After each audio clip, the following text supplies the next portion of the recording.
지금 지구상에는 230개 이상의 국가, 그리고 24,000의 종족이 존재하고 있습니다. 그리고 많은 나라와 민족들이 자신들의 기원에 대한 다양한 신화를 가지고 있습니다. 그러나 이 지구상에 존재하고 있는 모든 종족들의 기원은 최초의 인간인 아담과 하와에게 있음을 성경이 말합니다. 하나님께서 처음 창조하신 아담과 하와를 통해서 인류가 땅 위에 번성했습니다. 그러다가 노아 시대의 죄로 인하여 홍수 심판을 받고 노아의 가족을 제외한 모든 인류는 멸망을 하고 말았습니다. 결국 인류 사회는 노아의 가족들에 의해서 새롭게 출발이 된 것입니다. 사도행전 17장 6절에 보면은 인류의 모든 족속을 한 혈통으로 만드사, 인류는 다 한 혈통이라, 온 땅에 살게 하시고 그들의 연대를 정하시며 거주의 경계를 한정하셨으니 라고 사도 바울의 설교에서 나옵니다. 즉 인류는 하나님에 의해서 창조되었고 한 혈통과 한 조상을 가지고 있다는 말입니다. 그 결과 지구상에 존재하는 모든 인류는 조상의 조상으로 거슬러 올라가면은 결국 노아에게서 만나게 되고, 더 거슬러 올라가게 되면은 아담이 최초의 조상임을 알게 됩니다. 그런데 지구상에 존재하는 인류가 모두 노아의 세 아들들에 의해서 출발을 했다면 한 가지의 의문점이 발생합니다.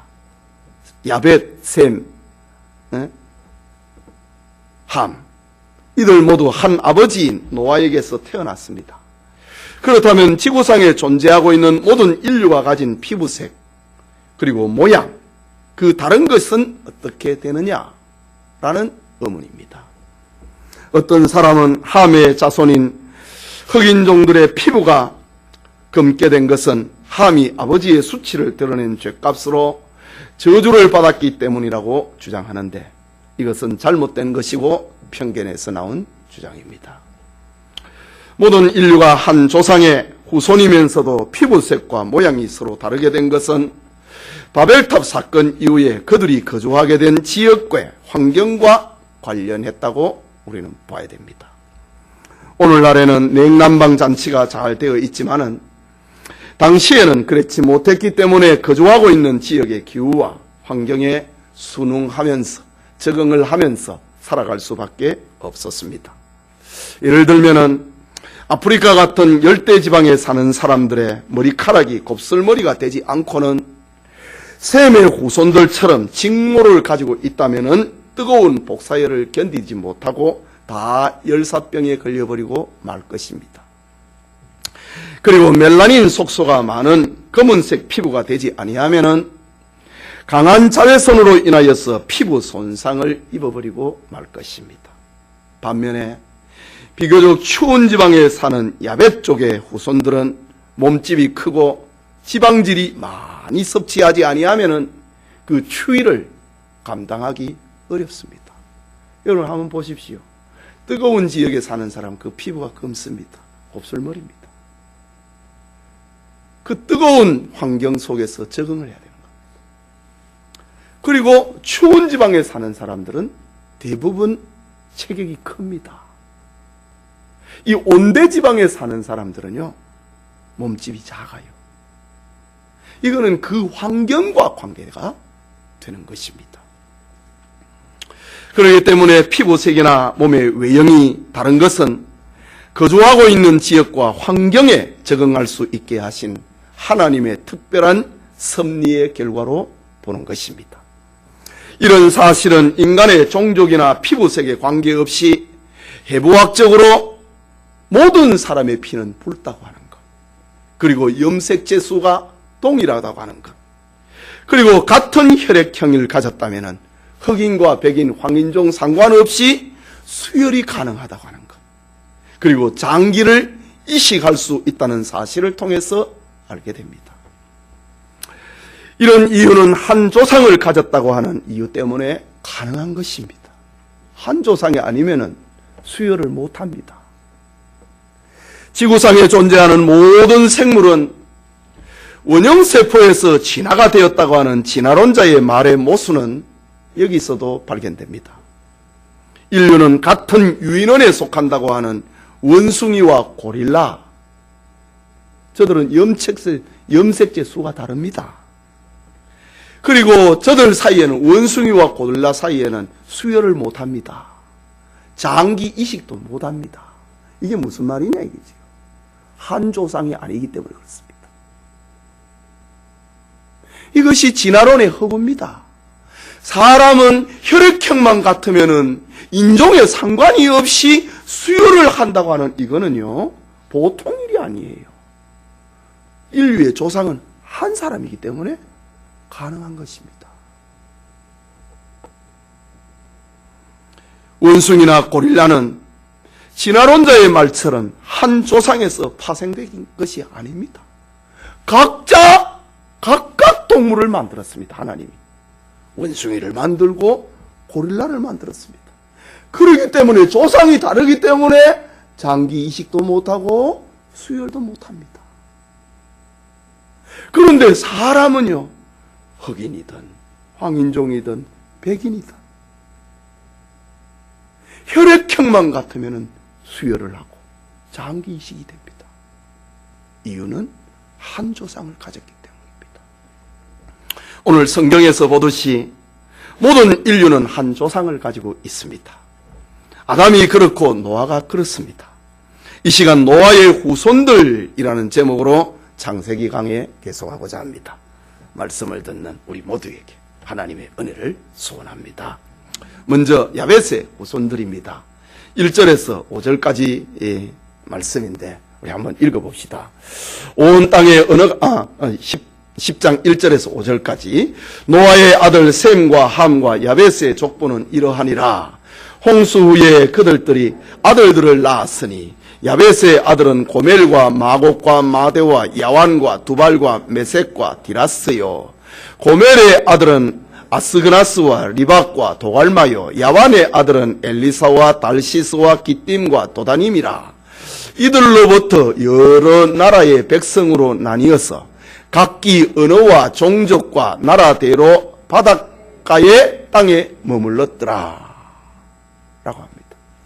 지금 이 말씀은 지금 모세 시대를 기준으로 하고 지금 이렇게 머물고 있다 그 말입니다. 야벳이라고 하는 말의 뜻은 확장이라고 하는 뜻입니다. 그의 이름처럼 야벳의 후손은 바닷가에 널리 퍼져서 살았습니다. 이것은 노아의 축복, 하나님이 야벳을 창대케 하신다고 했던 그 말씀, 창세기 9장 27절에 하신 말씀 그대로입니다. 야벳의 후손이 분포한 지역을 보면은 흑해, 카스피에, 스페인에 걸쳐서 유라시아 지방에 흩어져서 살게 됩니다. 야벳의 아들들은 고멜과 마곡과 마대와 야완과 두발과 메섹과 디라스 7명입니다. 그리고 고멜과 야완의 아들 7명이 또 국가를 형성을 하여서 야벳 자손으로부터 14개 국가가 형성이 됩니다. 모세 시대의 말이지요. 홍수 이후부터 모세 시대까지 야벳의 후손들은 14개의 국가를 형성을 했다라고 합니다. 종족상 이들은 유럽인의 대종을 이루고 있는 유럽계 또는 아리안족입니다. 특히할 사항은 그들은 바닷가, 곧 지중해 바다를 중심으로 퍼져나갔다고 하는 점입니다. 5절에 나오지요. 바닷가의 땅에 머물렀더라. 지중해 바다를 중심으로 하고 위로 올라갔다라는 그런 의미입니다. 그러면 이들은 어떤 방식으로 흩어졌는가? 5절에 보면은 각기 언어와 종족과 나라대로 바닷가의 땅에 머물렀더라. 또 20절에 보면은 각기 족속과 언어와 지방과 나라대로였더라. 또 31절에 보면은 그들은 셈의 자손이니 그 족속과 언어와 지방과 나라대로였더라. 노아 이후에 모세 시대까지 이 노아의 후손들이 흩어졌는데 그 흩어진 내용들은 공통점을 가지고 있습니다. 그 하나는 종족을 따라서 분열이 됐다고 하는 겁니다. 종족이 무엇입니까? 가장 우리 쉽게 생각하면 가족입니다. 가족은 육신의 관계를 말하는 겁니다. 육에 속한 관계를 중심으로 하고 분열이 되기 시작을 했습니다. 혈통이라고 하는 이기주의, 혈통이라고 하는 자기 보호주의가 분열을 야기시켰다. 따로 나가서 분가해서 살아서 한 세대를 이루었다고 하는 말입니다. 또 하나는 언어에 의해서 분열이 됐습니다. 언어는 말뿐만이 아니고 그 언어를 사용하고 있는 사람들의 생각과 관념이 거기에 담겨 있습니다. 그래서 우리 한글을 사용하고 있는 사람들의 그 속에 관념이 있다고요. 이거는 시적으로 담겨 있는 그런 관념은 번역을 불가한 겁니다. 잔디, 금잔디. 이거는요, 영어로 번역 못합니다. 그 시를 보면은 잔디, 금잔디. 옆으로 안 가고요. 한 줄씩 띄어갖고 잔디, 금잔디. 이걸 어떻게 번역을 합니까? 이거는 한국인의 어떤 정서, 어떤 관념, 생각이 담겨 있는 겁니다. 이 언어라고 하는 것은, 그래서 한 언어를 사용하는 있는 사람은 그런 어떤 공동체의 어떤 특성을 가지고 있는 겁니다. 나중에 살펴볼 내용이지만은 언어의 분열은 바벨탑 사건의 심판이었습니다. 사람들은 언어를 통하여서 각자 자기의 생각과 이해를 표현했고 그 분열에 일조하게 된 것입니다. 또 하나는 지방에 의해서 분열이 됐다. 지방은 땅, 자기가 살고 있는 지역을 말하는 겁니다. 땅은 영역을 말하는 것입니다. 사람들은 자신들이 살고 있는 지역에 경계를 지었습니다. 보호 본능이 있잖아요. 저 가인이 쫓겨나가지고 자기를 위하여 성을 쌓았던 것처럼 겁이 나니까 보호 본능이 있거든요. 사람들은 자신이 살고 있는 지역에 경계를 지으면서 살았습니다. 그런데 어떤 강력한 부족에 의해서 경계가 무너지면은 또 다른 곳에 가서 경계를 이루면서 살게 되는 것입니다. 이것이 또 하나의 인류가 노아의 후손이 분열을 해서 세계 여러 개에 흩어지게 되고 지금 야벳의 후손들이 14개의 국가를 형성을 하게 되는 그 이유라고 말합니다. 또 하나는 나라에 의해서 분열이 됐다라고 합니다. 나라라고 하는 말은 어떤 강력한 사람이 지도력을 발휘해서 국가의 영역을 표시하는 겁니다. 인류는 이렇게 어떤 특정인의 리더십에 의해서 분열이 되었는데 야벳의 후손들은 14개의 국가를 이루었다고 합니다. 그렇다면 분열된 결과는 어떻게 되었는가? 노아의 후손들이 처음에는 하나님을 섬기는 신앙의 하나였습니다. 그러나 종족과 언어와 지방과 나라가 분열이 되자 하나님 중심의 신앙도 분열이 되기 시작을 했습니다. 예나 지금이나 분열을 주장하는 당사자 자신의 영이 먼저 손상을 받고 그 다음에 상대들이 고난을 당하게 되는 겁니다. 가끔 과거에 분열되었던 것이 잘 됐다고 말을 하는 이들도 있습니다. 그러나 그것은 분열된 당시의 아픔과 고통을 생각하지 않으시는 그걸 생각을 하고 분열이 잘 됐다라고 말하는 겁니다. 우리는 하나님을 섬기는 신앙이기에 하나님 안에서 우리는 하나가 되어야 됩니다. 우리의 생각과 관념이 다르다 할지라도 자기 주장을 앞세우지 말고 모든 것을 내려놓고 주님을 위해서 하나가 되어야 됩니다. 사도 바울은 고린도전서 1장 10절에 형제들아 내가 우리 주 예수 그리스도의 이름으로 너희를 권하노니 모두가 같은 말을 하고 너희 가운데 분쟁이 없이 같은 마음과 같은 뜻으로 온전히 합하라. 이 교회를 향하는 주님의 메시지입니다. 흩어지지 말고 합하라 라고 했습니다. 에베소서 4장 4절에서 6절에 몸이 하나요 성령도 한 분이시니 이와 같이 너희가 부르심의 한 소망 안에서 부르심을 받았느니라. 주도 한 분이시요 믿음도 하나요 세례도 하나요 하나님도 한 분이시니 곧 만유의 아버지시라. 만유 위에 계시고 만유를 통일하시고 만유 가운데 계시도다라고 합니다. 여러분, 교회가 하나가 되어야 하는 근거는 하나님이 한 분이시기 때문입니다. 주님도 한 분이시요 성령도 한 분이시기 때문입니다. 다시 말하자면 교회는 그리스도의 몸을 머리로 하고 있는 하나된 성도의 모임입니다. 하나님께 부름받은 성도들은 하나님 안에서 믿음과 세례와 소망이 하나인 것입니다. 이것이 초대교회 사도들과 성도들의 신앙 고백이었습니다. 우리 교회는 가족교회도 아니고 어느 교회도 아니고 지역교회도 아니고 민족교회도 아닙니다. 이 세상에 있는 모든 교회는 하나님의 교회라고 하는 것처럼 우리는 그 가운데 있는 영천교회입니다. 이거를 넓혀놓은 것이 교단인 겁니다. 이거를 넓혀놓은 것이 한국교회인 것입니다. 그래서 우리의 신앙 고백 안에 거룩한 하나의 교회라고 하는 것을 고백하는 겁니다. 하나입니다, 우리는. 비록 영천교회, 무슨 교회가 있지만은 우리는 하나입니다. 장로교회가 있고 순복음교회가 있고 감리교회가 있지만 우리는 하나입니다. 하나님이 한 분이기 때문에, 우리의 구주도 한 분 예수님이기 때문에, 성령님도 한 분이기 때문에 우리는 다 그분에게 소속이 되어 있는 겁니다. 가족이나 언어나 지역이나 민족이나 그리고 사상이나 생각이나 그 어떤 것으로도 분열될 수 없는 것이 주는 그리스도시요 살아계신 하나님의 아들입니다. 이거는 분열이 될 수 없는 거예요. 여기에서 떨어져 나가는 걸 가리켜 이단이다. 그건 하나 아닙니다. 이단자는 하나 아닙니다.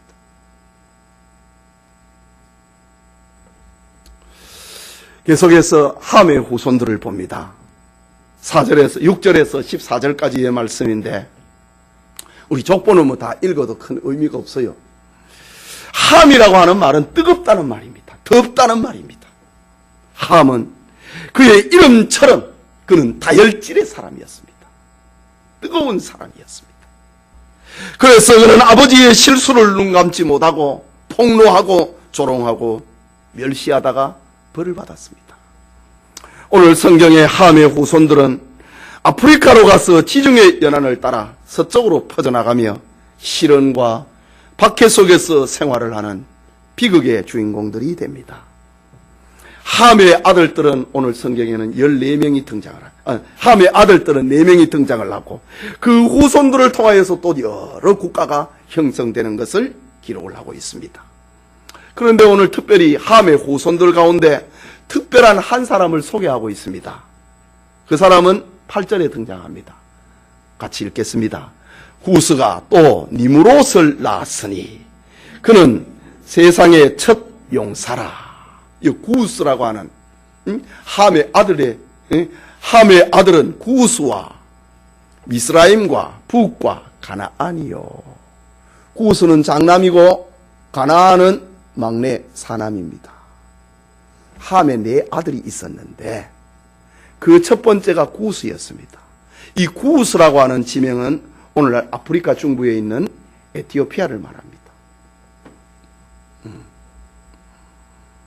구스가 니므롯을 낳았는데 그는 세상의 첫 용사였다 라는 아주 의미 있는 족보세계 속에 설명을 담고 있는 내용을 봅니다. 니므롯이라고 하는 말은 반역이라고 하는 뜻입니다. 니므롯에게 첫 용사라고 하는 별명을 또 붙이고 있습니다.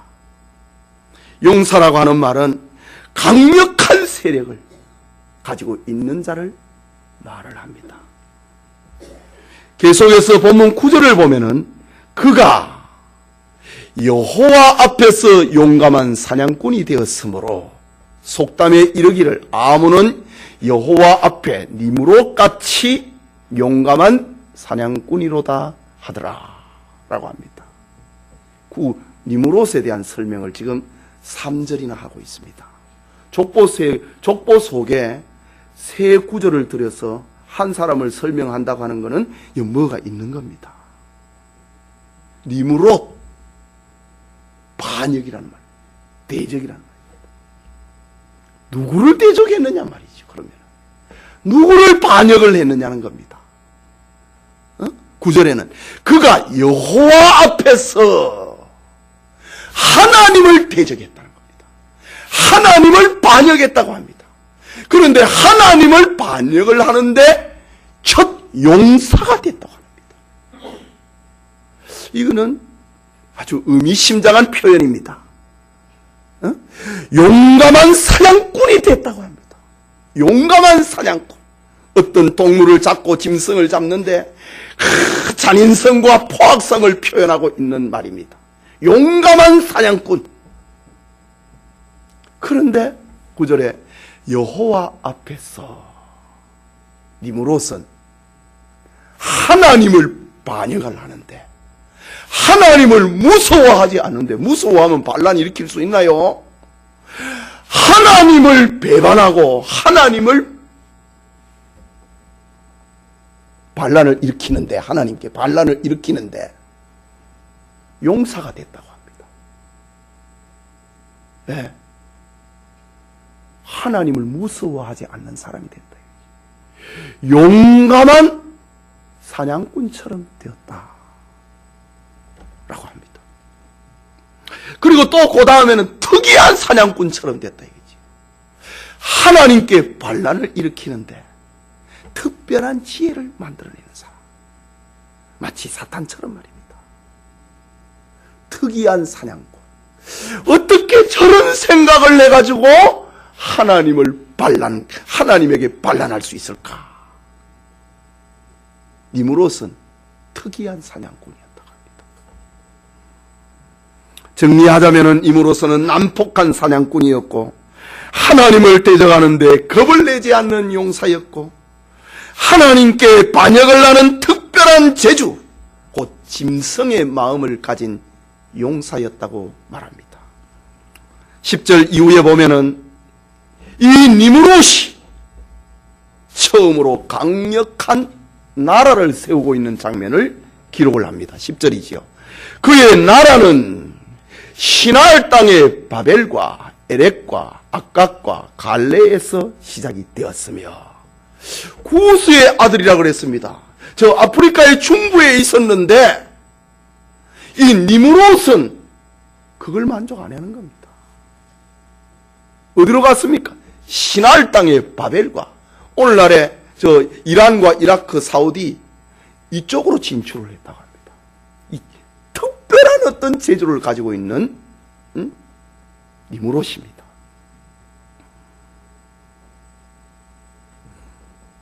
그는 바벨에서 아수르까지 방대한 영토를 차지했습니다.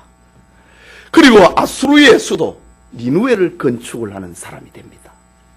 니므롯은 자신의 난폭하고 강력한 힘으로 사람들을 굴복을 시키고 자신의 왕국을 건설을 하고 그 힘으로 하나님을 대적을 하는 자가 된 것입니다. 유대 역사가 요세푸스에 의하면 이 니므롯이 창세기 11장에 등장을 하는 바벨탑 건축의 주동자였다고 요세푸스는 그렇게 말합니다. 바벨탑 사건인 인간들이 바벨탑을 쌓는 궁극적인 목적은 하나님께 대적하기 위함입니다. 하나님께 반란을 일으키기 위함입니다. 홍수 심판으로 한번 멸망했는데 이제는 우리 성을 쌓아갖고 그 꼭대기를 하늘에까지 닿게 하였어. 홍수 심판이 있다 하더라도 우리는 흩어지지 말자, 망하지 말자. 그게 바벨탑 사건입니다. 기발한 아이디어 아닙니까? 특이한 사냥꾼입니다.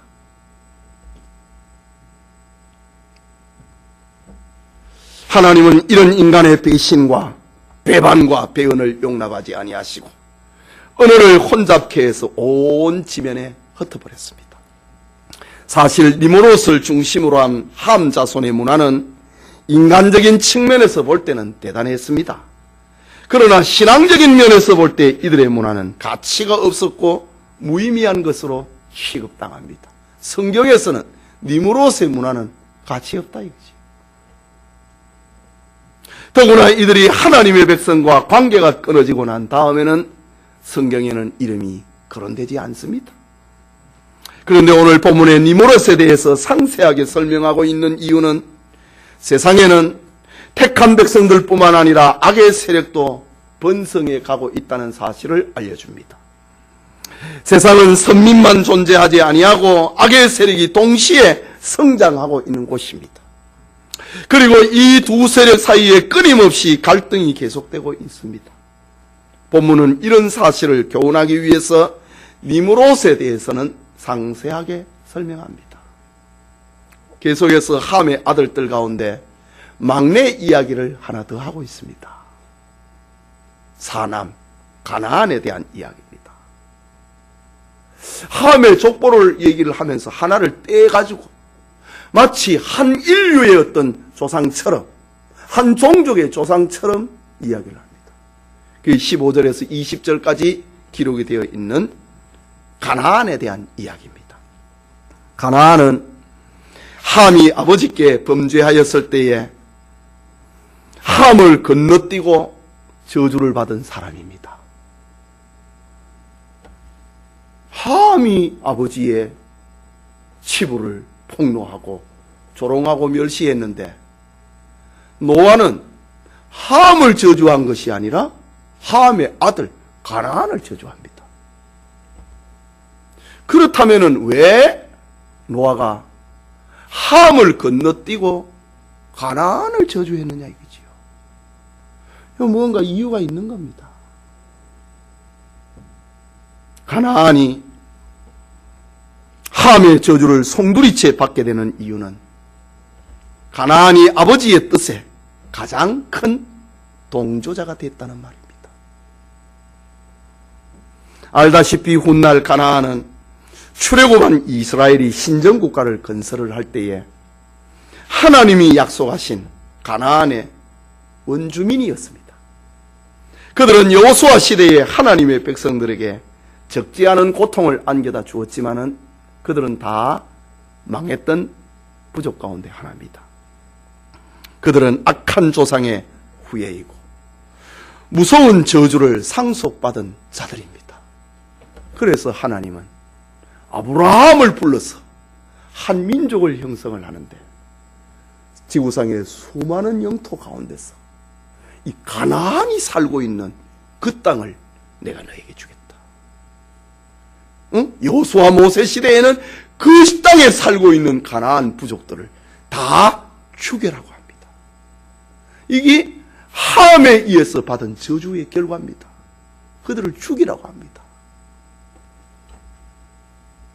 가나안의 후손들은 지금 모세 시대까지 어느 정도 성공을 거두었습니다. 1000년이라고 하는 세월이 지나갔을지도 모릅니다. 그들은 많은 땅을 소유하였고 많은 자손들도 번성했습니다. 그것은 저주를 받은 사람이라 하더라도 좋은 땅을 차지할 수 있다고 하는 것을, 세상에서는 넓은 영토를 차지할 수 있다고 하는 것을 보여줍니다. 그렇지만은 시간이 지나면은 그 부패의 결과로 하나님의 백성 이스라엘에게 자신의 기업인 팔레스틴은 다 빼앗겨버리고 만다는 겁니다. 여러분, 함의 후손들 중에 니므롯과 가나안의 경우를 보면은 비록 하나님께 저주를 받은 사람이라 할지라도 세상에서 얼마나 큰 영웅이 되었는가를 보여줍니다. 니므롯은 영웅입니다. 가나안 역시 대단한 사람입니다. 비록 악인이라 할지라도 세상에서 엄청난 부와 지위를 그리고 명성을 누릴 수 있다는 것을 보여줍니다. 그렇기 때문에 세상에서 얻어지는 부와 명성, 그 지위만 가지고 그것이 하나님의 복인지 저주인지를 우리는 쉽게 평가할 수 없습니다. 사실 함의 후손 가나안이 셈과 야벳보다 좋은 환경과 성공을 거둔 것처럼 창세기 10장에는 보여줍니다. 영웅이 됐습니다. 또 가나안입니다. 예. 마치 요셉에게 므낫세와 에브라임이라고 하는 두 기업이 주어진 것처럼 함에게는 니므롯과 가나안이라고 하는 두 몫을 지금 오늘 여기에 성경에 기록이 됩니다. 그러나 긴 세월을 두고 보면은 하나님의 약속은 그대로 이루어지고 맙니다. 그러니 성도들은 눈앞에 있는 현실과 사건을 두고 조급해하지 말고 하나님의 약속을 믿으며 소망 가운데 살아야 되는 것입니다. 궁극적인 승리는 하나님의 약속을 받은 자에게 임하는 것입니다. 오늘의 성도들은 천국의 축복을 받은 사실에 감사해야 하는 것입니다. 마지막으로 셈의 후손들입니다. 21절에서 31절까지 말씀이지요. 셈은 아라라산을 중심으로 문명을 이루며 삽니다. 이것은 고대 문명의 또 다른 발생지 바벨로니아입니다. 거기에서 엘람족, 아시리아족, 갈대아족, 소아시아족, 시리아족, 아람족, 아라비아족, 히브리족이 나옵니다. 오늘 본문에는 셈족에 대한 소개는 히브리인의 기원에 대해서 초점을 맞춥니다. 그래서 오늘 21절에 보면은 셈의 아들을 소개하기 전에 갑자기 그 첫머리에 21절을 보세요. 셈은 에벨 온 자손의 조상이요 야벳의 형이라 그에게도 자녀가 출생하였으니 이 야벳은 함의 아들 야벳 아닙니다. 셈은 에벨 온 자손의 조상이라 라고 합니다. 그렇다면 이 에벨이 누구냐는 거죠. 창세기 11장 10절의 이후를 보면 이 에벨은 노아의 4대 손입니다. 이 에벨이라고 하는 말은 건너온 사람이라는 뜻입니다. 바로 유프라테스 강 건너편에 정착을 했는 히브리인의 원조상입니다. 여호수아서 24장 2절에 보면은 여호수아가 모든 백성에게 이르되 이스라엘의 하나님 여호와께서 이같이 말씀하시기를 옛적에 너희 조상들 곧 아브라함의 아버지 나홀의 아버지 데라가 강 저쪽에 거주하며 다른 신들을 섬겼으나 라고 합니다. 오늘 셈의 후손을 설명을 하면서 에벨이라고 하는 말을 노아의 저 4대 손인데 그 이름을 땡겨갖고 이야기를 합니다.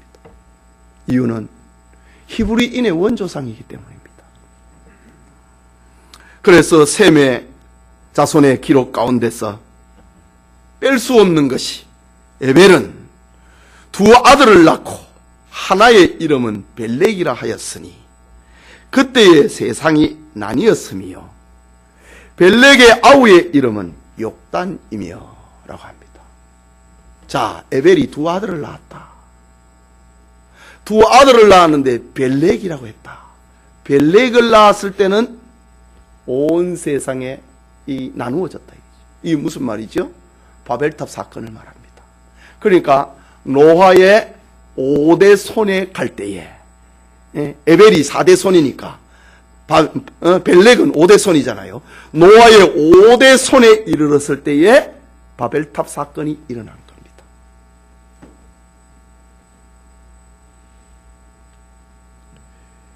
에벨이 벨렉을 낳았을 때 인류는 바벨탑을 쌓았고 하나님의 심판으로 언어가 혼잡하게 된 것입니다.